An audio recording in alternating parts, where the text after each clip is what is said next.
저에게 그 터키어를 가르쳐 주던 그 신한 선생님이 있습니다. 우리 교회도 지금 매주 화요일, 목요일인가요? 와서 터키어를 여러분들에게 가르쳐 주고 있는데요. 그분하고 한동안 성경 공부를 터키어 책으로 한 적이 있습니다. 마가복음을 읽으면서 이렇게 공부한 적이 있는데 성경을 상당히 많이 읽는 사람입니다.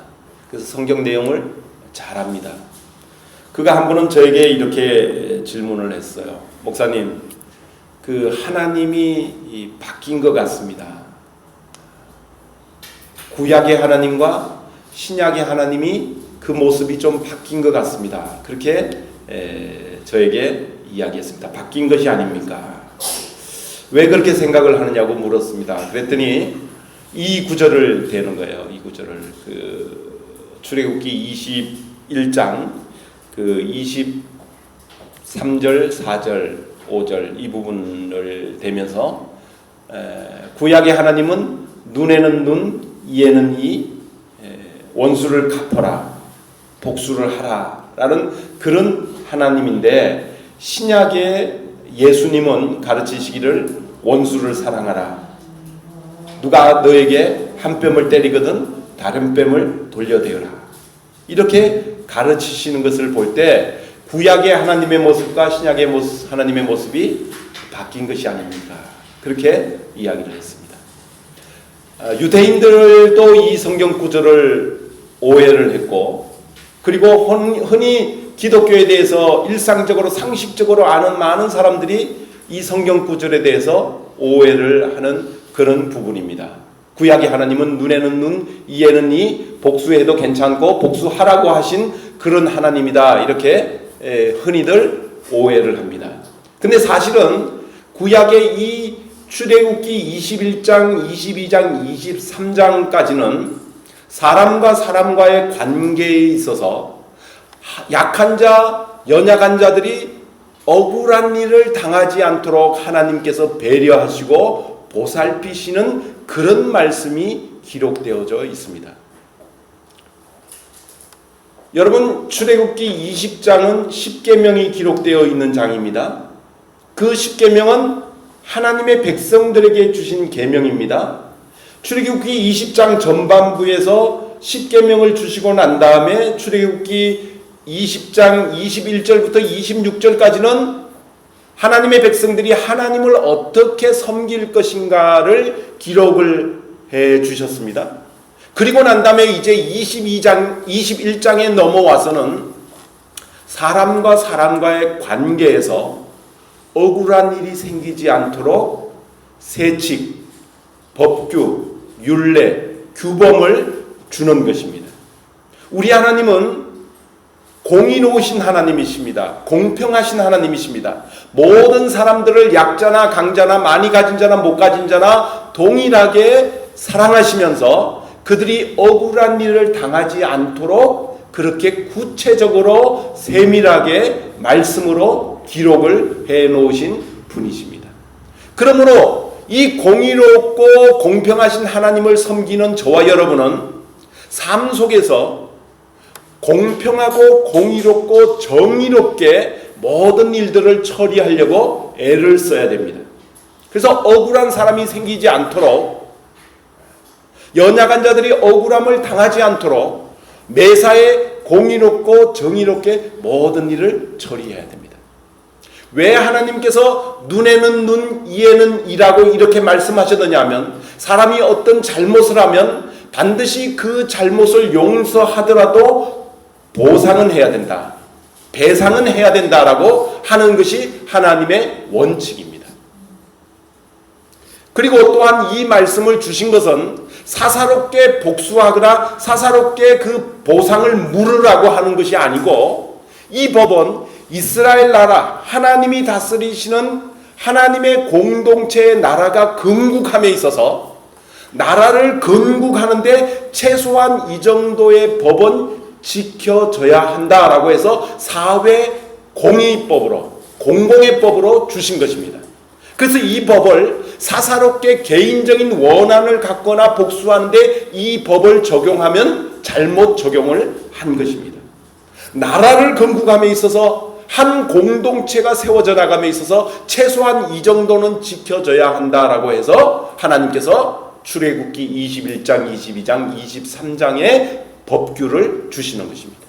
하나님이 주신 율법은 크게 세 가지로 생각을 해볼 수 있는데, 첫째로는 도덕법입니다. 이 도덕법은 십계명 같은 법입니다.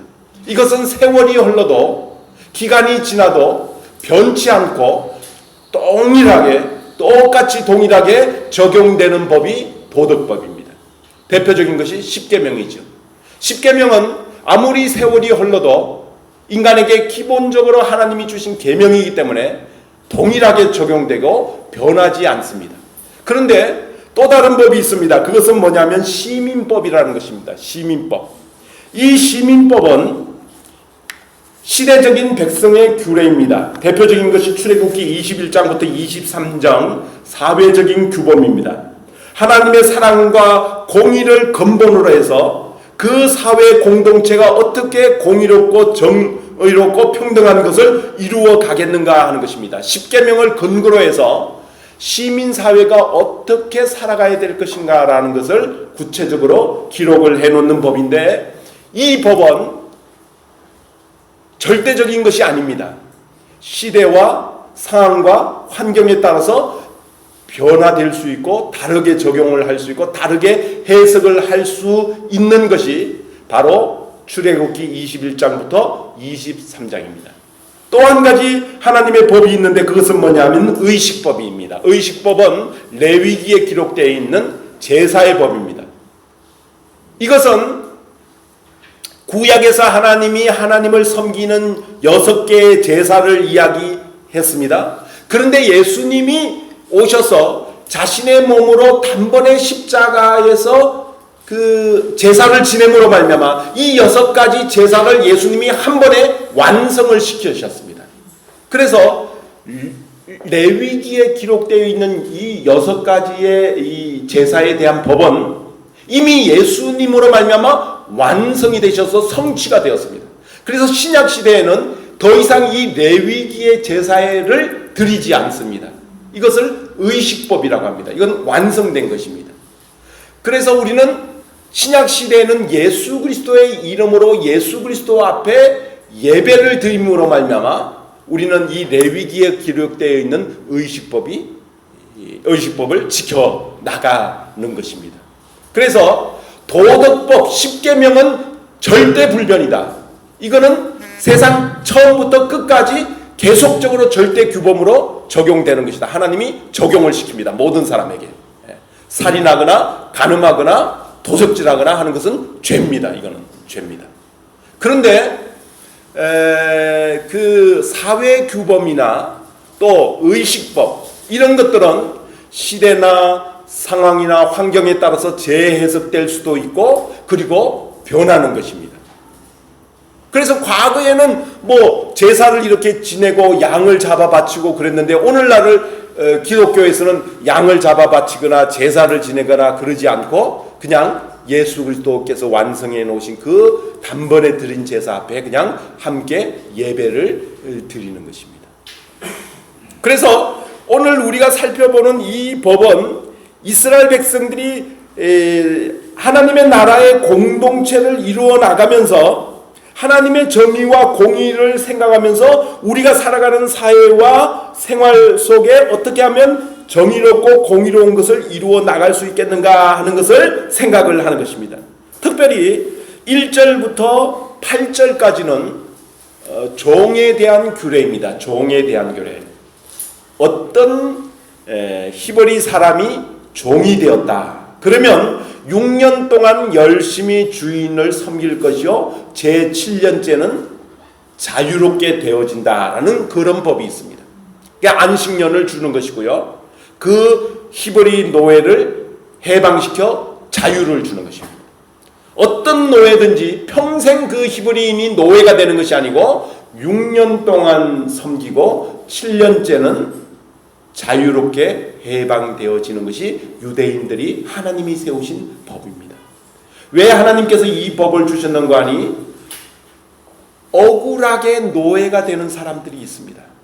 갑자기 집안에 재난을 만나거나 사고를 당해서 자신의 몸을 팔 수밖에 없는 그런 딱한 일을 만났을 때 그가 영원히 종이 되거나 영원히 노예가 되는 것이 아니라 6년 동안만 일을 하고 제7년째는 그를 놓아주어야 된다라는 이런 하나님의 법입니다. 기가 막히는 하나님의 법이지요. 억울한 사람들을 보살피시고 그 억울한 사람들을 긍휼히 여기시고 그 억울한 사람들을 자유케 하시는 이런 하나님의 그 고귀한 심성을 우리가 이 말씀 속에서 볼 수 있습니다. 그런데 살다 보니까 6년 동안 사는 동안에 장가도 들게 되고 아내도 생기고 자식도 생기게 되었어요. 그런데 하나님의 말씀은 종살이를 6년 동안 하다가 나갈 때는 자기만 나가야 됩니다. 종이로 들어온 그 자신만 나가야지 그의 부인이나 아이들은 주인이 허락하지 않는 한 나갈 수가 없는 거예요. 그럴 때 어떻게 해야 되느냐? 이 종이 만일 그 아내나 주인을 사랑해서 나는 이제 나가지 않겠다. 내가 자원하여서 이 주인을 계속 섬기고 내가 종의 역할을 계속 해야 되겠다라고 이야기하면 그 사람은 재판장 앞에 가서 그것을 서약하고 그리고 이 사람을 데리고 가는데 어디로 데려가느냐면 집 대문에 문설주가 있습니다. 이 대문의 문 기둥, 문설주 그곳으로 데려가서 그것이 주로 나무로 되어 있죠. 유대인들이 집을 짓는데 그 문설주는 나무로 주로 지었던 것 같아요. 그곳에 귀를 대고 송곳으로 그 귀를 뚫습니다. 그 귀를 뚫으면 그 종은 자원하는 종이 되고 자원하여서 그 집에 이제 남아서 그 주인을 영원히 섬기는 자원하는 종이 되는 것입니다. 그 자원하는 종의 귀를 문설주에 대고 뚫어서 그것을 흔적으로 삼고 그것을 표징으로 삼는다는 것입니다. 그것이 바로 이 출애굽기 21장 1절부터 8절에 주어진 종에 대한 규례입니다. 하나님이 이 종에 대한 규례를 여기에 구체적으로 기록을 해놓은 것은 우리가 이 말씀을 오늘날 영적으로 해석을 하고 영적으로 받아들여야 될 필요가 있는 귀한 말씀입니다. 왜냐하면 우리는 누구의 종이기 때문에 그렇습니다. 우리는 흔히 나는 자유인이다. 내가 무슨 종이냐 이렇게 생각을 합니다. 그러나 오늘날 이 시대를 살아가고 있는 모든 사람들은 예외 없이 종이라는 것을 기억해야 됩니다. 어떤 종이냐면 사탄의 종입니다.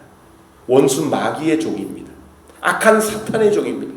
우리의 조상인 아담과 하와가 범죄함으로 말미암아 사탄의 죄악의 권세의 종으로 사로잡히게 되어진 것입니다. 그래서 모든 사람들이 사탄을 경배하고 사탄에게 매여서 사탄의 종으로 사탄이 원하는 대로 끌려다니는 종의 노릇을 하는 것입니다. 그런데 하나님께서는 그 사탄의 종이 된 인류를 불쌍히 여기시고 긍휼히 여기셔서 그 억울함을 풀어주시기 위해서 그를 해방시키고 자유케 하기 위해서 하나님의 아들 예수 그리스도를 보내어서 십자가에 죽으시는 희생을 치르심으로 말미암아 그를 죄악과 사탄의 종에서 건져내고 구출해서 이제는 하나님을 섬기고 예수 그리스도를 섬기는 또 다른 종으로 또 다른 하나님의 종으로 변화시키고 만들어 놓으신 것입니다. 자, 그렇다면 오늘날 이 시대를 살아가고 있는 사람은 두 가지의 종이 있죠. 두 가지의 종. 주인이 다르죠. 주인이.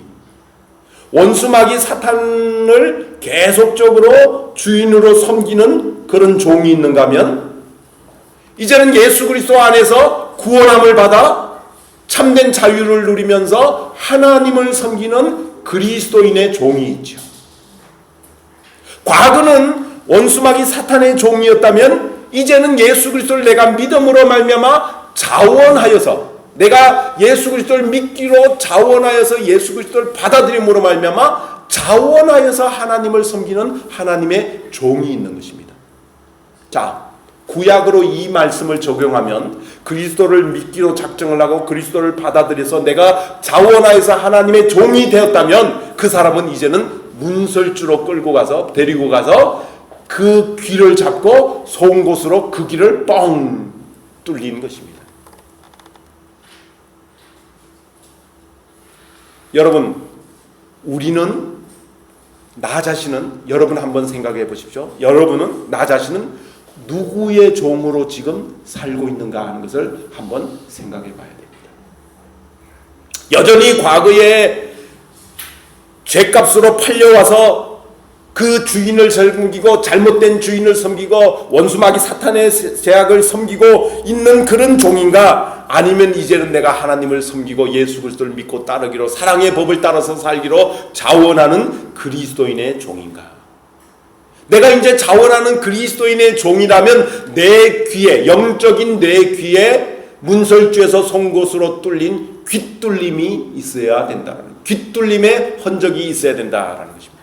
자, 그렇다면 하나님이 왜 자원한 종을 문설주로 데려가서 그 귀를 송곳으로 뚫어라 라고 했는가 하는 것입니다. 종이 종답게 살려면, 종이 가장 종답게 헌신하려면, 온전한 종으로 헌신하려면 그 귀가 변화를 받아야 됩니다. 그래서 하나님께서는 그 귀를 뚫는 것입니다. 가장 훌륭한 종이 어떤 종입니까? 주인이 내리는 지시를 잘 알아듣는 종이 가장 훌륭한 종입니다. 그렇죠? 네. 종이 주인의 뜻을 따라서 헌신하고 충성하고 주인의 뜻을 이루어 드리기 전에 먼저 주인의 음성을 들어야 되고 주인의 말에 귀를 기울여야 되고 주인이 무엇을 요구하는가 알아야만이 종으로서의 삶을 살 수 있다는 것입니다. 그렇다면 이 말씀을 오늘날 신약시대를 살아가고 있는 우리들에게 이 말씀을 적용하면 나는 그리스도를 하나님을 섬기기로 자원한 종인가? 내 귀는 영적인 귀뚫림의 흔적이 있는 사람인가? 내 귀는 하나님의 음성을 기다리며 하나님의 음성을 사모하며 나를 향하신 하나님의 뜻이 무엇인지를 듣기를 빠른 그런 길을 가지고 있는 종인가? 나는 하나님의 종이라고 하고 그리스도를 섬긴다고 하고 나는 이제 하나님께 헌신했다고 하고 하나님께 충성한다고 하지만은 내 귀는 여전히 세상을 향해 있고 내 귀는 여전히 사탄의 소리를 더 많이 듣고 있고 내 귀는 더 사탄의 소리로 잡다한 소리로 가득 차 있고 나의 참된 주인인 예수 그리스도와 하나님의 음성에 귀 기울임이 없다면 우리는 문제가 있는 종이라는 것이죠. 하나님이 왜 오늘 자원하는 종에게 그의 귀를 문설주에 가서 송곳으로 아프도록 얼마나 송곳으로 귀 뚫릴 때 고통스럽겠습니까? 으아! 비명을 지르지 않겠습니까? 왜 귀를 뚫습니까? 너는 이제는 너의 귀에 음성을 들리고 너의 귀에 지시하고 너의 귀에 말씀하는 주인은 이제는 한 분밖에 없다라는 것을 그 고통 속에서 나는 이제 이 주인의 음성만 들어야 되고 이 주인의 지시만 들어야 되고 이 주인의 말만 따라야 된다라는 철저한 깨달음이 그 속에 있지 않겠습니까? 주인의식이 분명해지는 거죠. 비록 우리는 육신적인 귀뚫림이 없을지라도 요즘 귀뚫은 여자들이 많긴 많지만 귀뚫린 여자들이 많아요. 그 귀뚫린 여자들 주인은 남편밖에 없다는 것을 기억해야 됩니다. 그렇지만 영적으로는 우리가 귀뚫림의 흔적이 있는 사람들이 되어야 된다는 거죠. 그래서는 하나님 아버지를 예수 그리스도를 믿음으로 내가 자원해서 받아들여 이제는 내가 예수님의 종이 되어서 예수님만 섬기고 하나님만 섬기겠다라고 자원한 사람으로 그의 음성만 사모하고 그의 말씀만 기다리고 그가 원하시는 뜻대로 살겠다라고 하는 그런 영적인 귀뚫림의 흔적이 있어야 된다는 거죠. 그런 영적인 귀뚫림이 있게 되는 저와 여러분이 다 되어지기를 주님의 이름으로 축원합니다. 예. 그 다음에는 말이죠.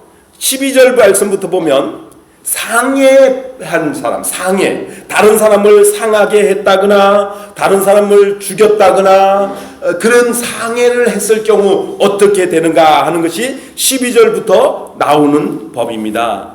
사람을 쳐 죽인 자는 반드시 죽여야 된다. 여러분, 반드시 죽여야 되는 법이 있습니다. 여기 보면 사람을 쳐 죽인 자, 그죠? 그것도 고의로 한 것, 고의로 사람을 죽였을 때, 살인죄를 범했을 때는 그는 사형에 해당한다라고 해당하고 있죠. 그 다음에 15절로 내려가 보면 자기의 아버지나 어머니를 치는 자는 반드시 죽여야 된다.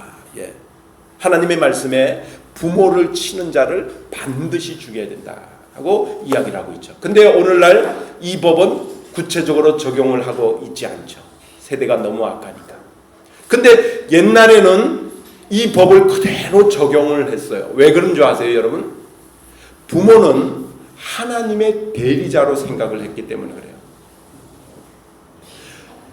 부모, 자식에게 부모를 주신 것은 하나님의 대리자로 주신 거예요. 모든 축복이 그 부모로부터 그 자식에게 임하기 때문에 부모를 친다는 것은 곧 하나님을 대적하는 것이고 하나님을 치는 자이기 때문에 죽여야 된다라고 하나님이 그렇게 지시를 하는 것이. 그런데 오늘 말씀을 보면 살인 중에도, 사람을 죽인 살인 중에도 고의적으로 한 것이 아니고 말이죠. 13절 다 같이 한번 읽겠습니다. 시작. 만일 사람이 고의적으로 한 것이 아니라 나 하나님이 사람을 그의 손에 넘긴 것이면 내가 그를 위하여 한 곳을 정하리니 그 사람은 그리로 도망할 것이며. 예. 이거는 죽일 의도가 없었어요. 비유로 다른 성경에서는 그렇게 되는데 어떤 나무꾼이 도끼질을 해서 나무를 패는데 그 도끼 자루에서 도끼 자루가 도끼가 탁 튕겨져 나가고 옆에 있던 사람을 탁 쳐갖고 그 사람이 죽어버렸다.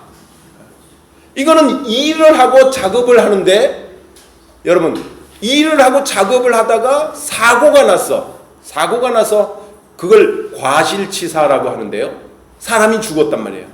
그럴 경우는 그 죽으면은 그 사람은 빨리 도망을 가야 돼요. 어디로 도망을 가야 되냐면 하나님이 예비해 놓으신 한 성이 있어요. 그걸 도피성이라고 그러는데 그 도피성에 들어가서 그 도피성에 있는 오늘날로 말하면 교회, 제사장이 있는 곳으로 들어가서 그의 보호를 받아야 돼요. 그의 보호를 받다가 그 억울한 사람이 죽은 사람의 부모도 있을 수 있고 형제도 있을 수 있고 뭐 자식들도 있을 수 있잖아요. 그런 사람들이 몰려올 때 그 제사장이 그 사람 죽인 사람을 보호하면서 재판을 해서 그를 상해를 당하지 않도록 그를 보호해 주어야 된다라는 것이 도피성의 보호법입니다. 도피성의 보호법. 하나님께서 그걸 이 말씀에 기록을 해놓고 있는 것이에요. 억울하게 사고로 사람이 죽었을 경우 그 사람을 죽인 사람은 하나님이 정해놓으신 한 성으로 빨리 도망을 가야 된다. 원수에게 잡혀서 죽임을 당하기 전에 도망을 가서 보호를 받고 피해야 된다라는 것을 말씀을 하고 있는 것입니다. 오늘날 신약시대의 이 도피성은 예수 그리스도를 우리에게 보여주는 것입니다. 구약에서의 도피성은 신약에서의 예수 그리스도를 의미하는 것입니다. 하나님은 인간이 잘못을 했을 때 그 잘못을 회개하고 용서를 구할 때 용서해 주십니다. 그러나 그 죄에 대한 보상은 물으십니다. 대가를 물으신다는 거죠. 피의 대가를 구합니다. 사람을 죽였으면 사람으로 그 대가를 치러야 되고 짐승을 죽였으면 짐승으로 그 대가를 치러야 되고 그 대가를 반드시 물으시는 하나님이시라는 것입니다. 그래서 그 다음으로 내려가 보면 말이죠. 짐승이 짐승을 상하게 했을 때, 예를 들면 소가 소를 받아서 죽었을 때 뭐 이런 거 있죠. 여러분 28절로 넘어가 보세요. 28절로 넘어가 보면 우리가 읽진 않았지만 32절까지만 한번 읽어보겠습니다. 교독하겠습니다. 28절부터 32절까지. 소가 남자나 여자를 받아서 죽으면 그 소는 반드시 돌로 쳐서 죽일 것이요 그 고기는 먹지 말 것이며 임자는 형벌을 멸하느니와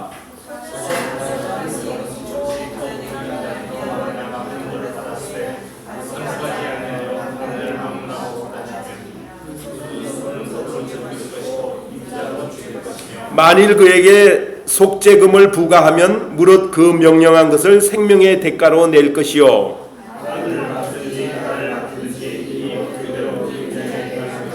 소가 만일 남종이나 여종을 받으면 소 임자는 은 30세겔을 그의 상전에게 줄 것이요 소는 돌로 쳐서 죽일지니라. 36절 마지막 절까지 다 읽겠습니다. 같이 33절 읽겠습니다. 시작.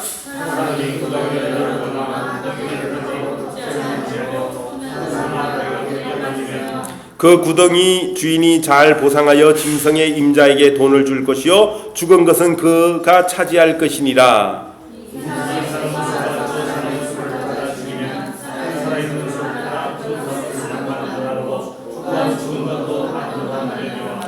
함께 봉독하십시다. 그 소가 본래 받는 버릇이 있는 줄을 알고도 그 임자가 단속하지 아니하면 그런 소로 소를 갚을 것이요 죽은 것은 그가 차지할지니라. 소가 사람을 받아 죽이면 소는 반드시 죽인다라는 것입니다. 근데 그 소가 본래 받는 버릇이 있는데 습관이 있는데 그 주인이 단속하지 않으면 주인까지도 보상을 해야 된다라는 것입니다. 소가 소를 받아서 죽으면 그 죽은 소는 산 소의 주인이 자기 살아있는 소를 배상을 하고 죽은 소의 고기는 자기의 것이 되어집니다. 구덩이가 있습니다. 구덩이를 고의로 열어두어서 소나 짐승이 거기에 빠져 죽으면 그 고의로 열어둔 사람이 그것을 배상을 해야 된다. 하나님의 말씀이 사람이 억울하지 않도록 생명이 억울하지 않도록 하나님께서 구체적으로 이렇게 지시하는 것을 볼 수 있습니다. 오늘 이 말씀에서 우리가 깨달아야 되는 것은 하나님은 생명을 굉장히 소중하게 여기신다라는 말씀입니다. 생명을 굉장히 귀하게 여기십니다. 그리고 그 생명에는 반드시 생명으로 보상을 해야 된다라는 말씀을 하고 있습니다. 여러분, 오늘 신약시대에 우리 하나님께서 우리의 허물과 우리의 잘못을, 우리의 죄값을 물으신다면 우리는 그 죄값을 치를 수밖에 없습니다. 우리가 무엇을 잘못했을 때 하나님 앞에 무엇으로 그 죄값을 보상하고 치를 수 있겠습니까? 하나님은 우리에게 회개할 것을 요구하고 계십니다. 우리가 잘못했을 때, 우리가 죄악을 저질렀을 때 그것을 하나님 앞에 잘못되었다고 고백을 하고 돌이키겠다고, 다시는 그와 같은 죄를 짓지 않겠다고 돌이키겠다고 회개하는 뉘우침과 참회가 있어야 됩니다. 그러나 회개하고 참회할지라도 하나님께서는 생명은 생명으로 그 보상과 대가를 물으십니다. 그럴 때 하나님이 우리에게 보상과 대가를 요구하실 때 우리는 빨리 어디로 도망가야 될까요? 어디로 도망가야 될까요? 도피성으로 도망가야 됩니다. 도피성. 그 도피성이 하나님이 자비와 긍휼로 억울한 사람들을, 불쌍한 인생들을 긍휼히 여기셔서 예비해 놓으신 그 도피성이 오늘날 우리에게 있는데 그것이 바로 예수 그리스도라는 것입니다. 그 예수 그리스도 앞으로 빨리 도망가면 그 예수 그리스도 안에 속해 있는 자들에게는 하나님께서 용서해 주시고 그의 보상, 그의 그 대가, 그가 치루어야 되는 모든 죄에 대한 희생, 그것을 단번에 예수 그리스도께서 치루어 놓으셨기 때문에 예수 그리스도의 보혈로 그 대가를 다 보상받았기 때문에 하나님은 우리를 긍휼히 여기시고 불쌍히 여기셔서 용서하신다는 것이 오늘 이 구약의 출애굽기 21장에서 우리에게 주고 있는 말씀입니다. 여러분, 악한 원수 마귀 사탄이 우리의 마음속에 찾아와서 계속적으로 속삭입니다. 너는 죄인이다. 너는 이와 같은 죄를 거듭거듭 짓지 않느냐. 너 이 죄는 하나님 앞에 용서받을 수 없고 그 대가를 반드시 치르게 되어 있다. 이렇게 원수 마귀 사탄이 속삭일 때 우리는 어디로 빨리 도망가야 될까요? 도피성으로 도망가야 됩니다. 도피성으로. 나는 예수 그리스도 안에 있는 자다. 예수 그리스도는 나의 모든 죄에 대해서 이미 희생을 치르셨고 속죄 치르셨고 모든 대가를 다 치루어 놓으셨다. 나는 그를 믿음으로 받아들이고 그의 희생 제사로 하나님이 보시기에 의로운 자가 되었다 라는 것을 고백을 해야 됩니다.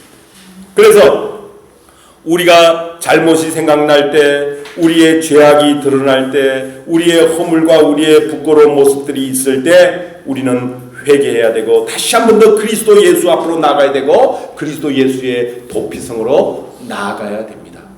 오늘 주신 말씀을 우리가 기억하십시다. 우리가 섬기는 하나님은 억울한 사람이 없도록 공의롭고 정의롭게 모든 사람들을 사랑하며 그 모든 사람들이 공의로운 사회를 이루어서 참 이스라엘 참 하나님 나라를 이루면서 그렇게 살아가기를 원하고 계십니다. 그런데 우리는 과거에 지은 죄가 있습니다. 과거에 원수 마귀 사탄에게 속아서 끌려다닌 것이 있습니다. 그럴 때 우리는 자원하는 마음으로 하나님만을 이제는 섬기고 예수 그리스도만 섬기겠노라고 귀뚫림의 영적인 흔적이 있어야 됩니다. 그래서 그 귀뚫림을 통해서 이제는 하나님의 음성만 듣겠다고, 예수 그리스도의 음성만 듣겠다고, 나의 참 주인이신 그분의 음성만 듣겠다고 그 음성을 쫓아가는 그런 우리의 영적인 귀뚫림이 있어야 되겠습니다. 그리고 우리가 우리의 허물과 잘못을 보상해야 됩니다. 하나님은 보상을 원하십니다. 대가를 반드시 원하십니다. 그럴 때 나는 그 보상을 치룰 힘도 없고 능력도 없고 그 하나님을 만족시킬 아무런 것도 없습니다.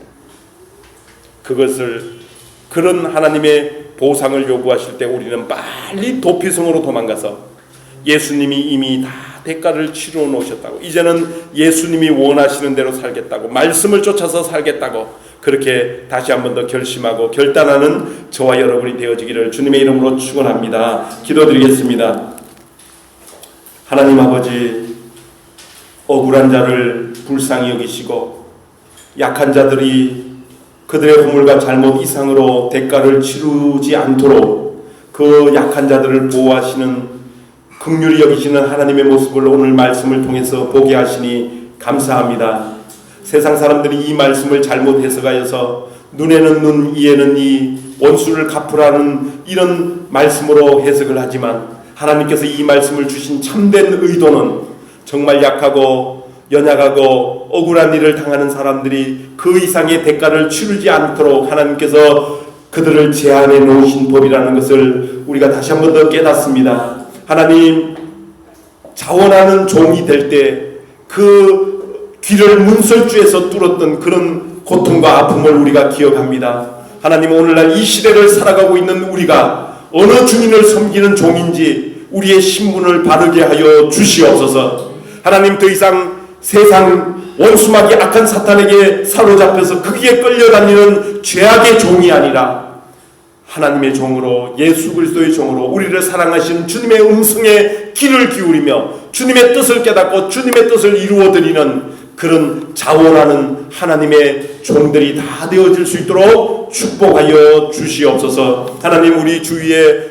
약한 자들이 억울한 일을 당하지 않도록 하나님 늘 우리가 공의롭고 정의로운 사회를 이루어 나가기 위해서 힘쓰는 이스탄불 열방 한인교회 성도들이 다 되어질 수 있도록 축복하여 주시옵소서. 오늘 주신 말씀을 기억하며 이 말씀을 실천하며 이번 한 주간 동안도 살아드릴 수 있도록 복을 내리고 주시옵소서. 걸어가신 예수님의 이름으로 축복하며 기도드리옵나이다. 아멘.